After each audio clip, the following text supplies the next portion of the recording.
स्वागत है आप सभी का मेरे इस नई वीडियो में। और आज जैसा कि हम देख ही रहे हैं कि हम चल रहे हैं वृंदावन धाम में और लगा रहे हैं यहाँ की परिक्रमा। और मेरे साथ हैं मेरी सखियाँ गोपांगनाएं ब्रज की।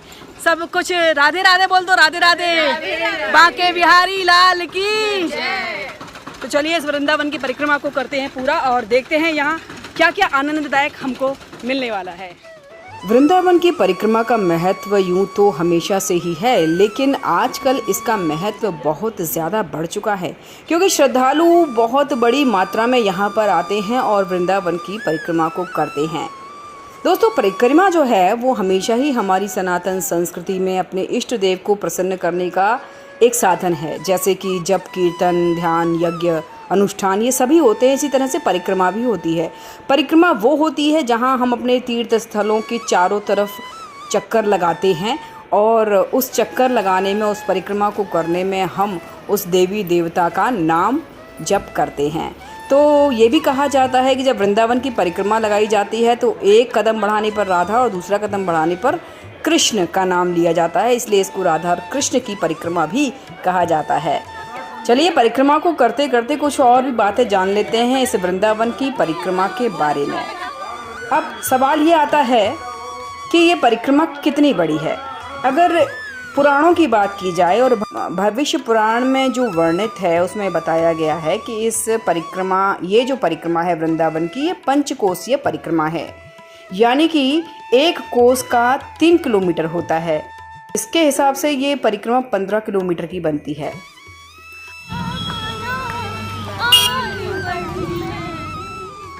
और दोस्तों, अब हम पहुंच चुके हैं वृंदावन स्थित चामुंडा देवी मंदिर के द्वार पर। वैसे हम परिक्रमा कर रहे हैं इसलिए अंदर मंदिर में तो नहीं जाएंगे, लेकिन यहीं से हम माँ चामुंडा को प्रणाम कर देते हैं।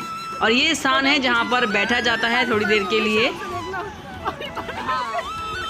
और अब हम पहुंच चुके हैं बाबा नीम करौरी के आश्रम, और यही वो स्थान है जहां पर बाबा नीम करौरी ने तपस्या की थी भगवान हनुमान को प्रसन्न करने के लिए।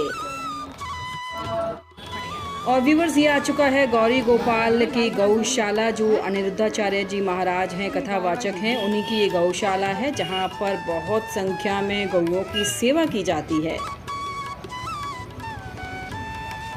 ये मंदिर है गोरे दाऊ जी का, जहाँ राधा रानी ने दाऊ जी का स्वरूप धारण किया था।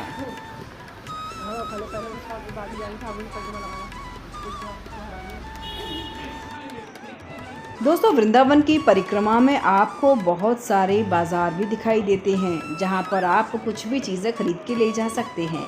जैसे ये खूबसूरत दुपट्टे, ठाकुर जी का श्री विग्रह, या फिर यहाँ पर राधा कृष्ण नाम की कुर्ती बिकती हैं। बहुत सारी चीज़ें ऐसी हैं जो यहाँ की निशानी के रूप में आप यहाँ से ले जा सकते हैं।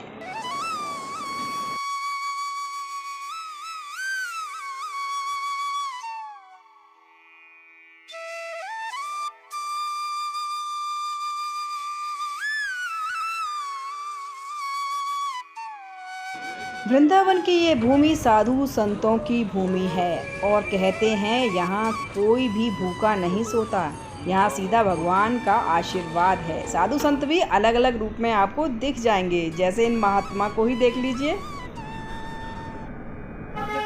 राधे श्याम, राधे श्याम, राधे श्याम, सीताराम। परिक्रमा में हमने लिए यहाँ से कुछ केले और रमण रेती पर बैठकर इन केलों का स्वाद भी लिया।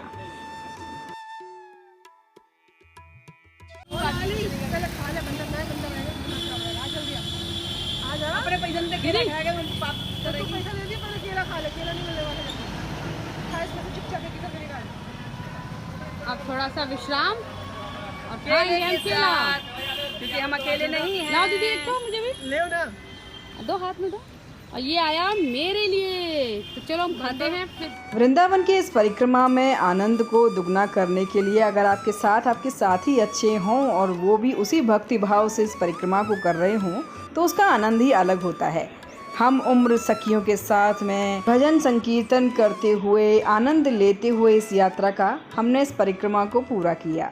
यहीं पर है प्रेमानंद जी का आश्रम।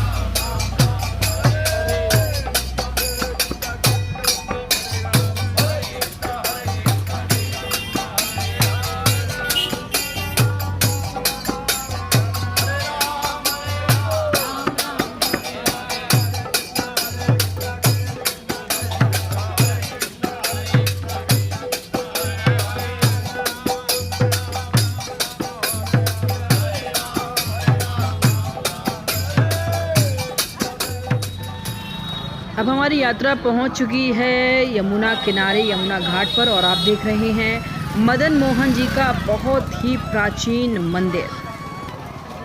दोस्तों, लोगों के मन में ये भी प्रश्न होता है कि आखिर ये परिक्रमा हमें कब लगानी चाहिए।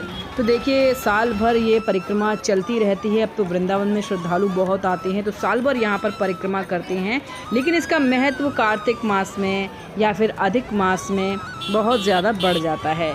लेकिन आप वर्ष में जब भी समय निकालें और यहाँ पर परिक्रमा लगा सकते हैं, क्योंकि भगवान श्री कृष्ण तो यहाँ सदैव ही विराजते हैं। और अगर तिथियों की बात की जाए तो पूर्णिमा, एकादशी, अमावस्या, यहाँ पर भारी संख्या में श्रद्धालु आते हैं और वृंदावन धाम की परिक्रमा को करते हैं। वृंदावन की परिक्रमा में आने से पहले आपको कुछ चीज़ें ज़रूर समझ लेनी चाहिए और उनको ध्यान में रखना चाहिए कि आप कोई भी ऐसी चीज़ ना लेकर आएँ जिसे यहाँ पर बंदर आपसे झपट कर ले जाएं। बहुत ही साधारण तरीके से आप यहाँ की परिक्रमा दें। शांतिपूर्वक नाम जप करते हुए परिक्रमा को आप कर सकते हैं। कई लोग ये भी प्रश्न पूछते हैं कि आखिर इस परिक्रमा का आरंभ हमें कहाँ से करना चाहिए, कहाँ से शुरू करना चाहिए। देखिए, वैसे तो इसका कोई एक रूल नहीं है, आप जहाँ से भी शुरू करें वहीं पर आपको बस ख़त्म करनी है, यही एक ओनली रूल है इसका। लेकिन इसके अलावा भी अगर आप विधि विधान से इस परिक्रमा को करना चाहते हैं तो आपको आरती घाट या फिर केशी घाट से इस परिक्रमा को आरंभ करना चाहिए। यमुना के जल को हाथ में लेकर आचमन करते हुए संकल्प करना चाहिए और इस परिक्रमा को वहीं पर आकर आचमन छोड़कर परिक्रमा को संपूर्ण करना चाहिए। हमने जिस दिन परिक्रमा लगाई वो दिन था स्वतंत्रता दिवस, यानी कि 15 अगस्त का, जिसको आप यहाँ पर देख सकते हैं।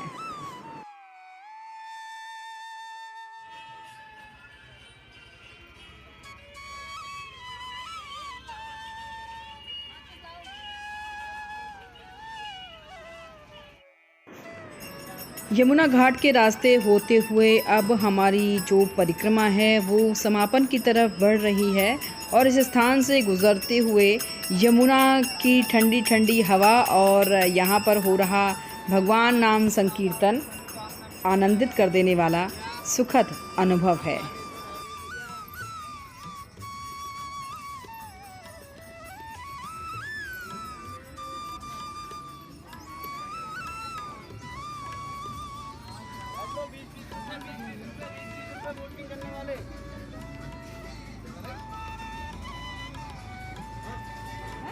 और यहाँ पर विराजित हैं भगवान भोलेनाथ और ये स्थान है केशी घाट।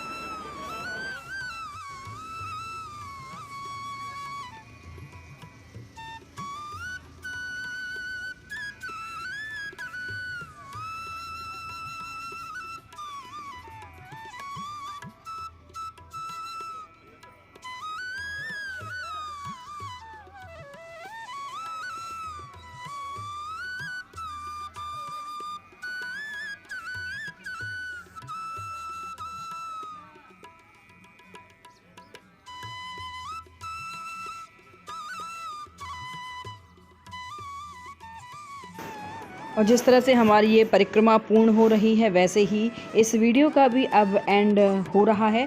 आपको वीडियो कैसी लगी आप मुझे ज़रूर बताइएगा। इसमें मैंने बहुत ज़्यादा बाहर की आवाज़ को शामिल किया है जिससे कि आपको अनुभव हो कि आप भी परिक्रमा लगा रहे हैं। साथ ही साथ वीडियो को ज़्यादा से ज़्यादा शेयर कीजिएगा और लाइक का बटन ज़रूर हिट कीजिएगा। चैनल अगर अभी तक सब्सक्राइब नहीं किया है तो चैनल को सब्सक्राइब ज़रूर कर लीजिएगा।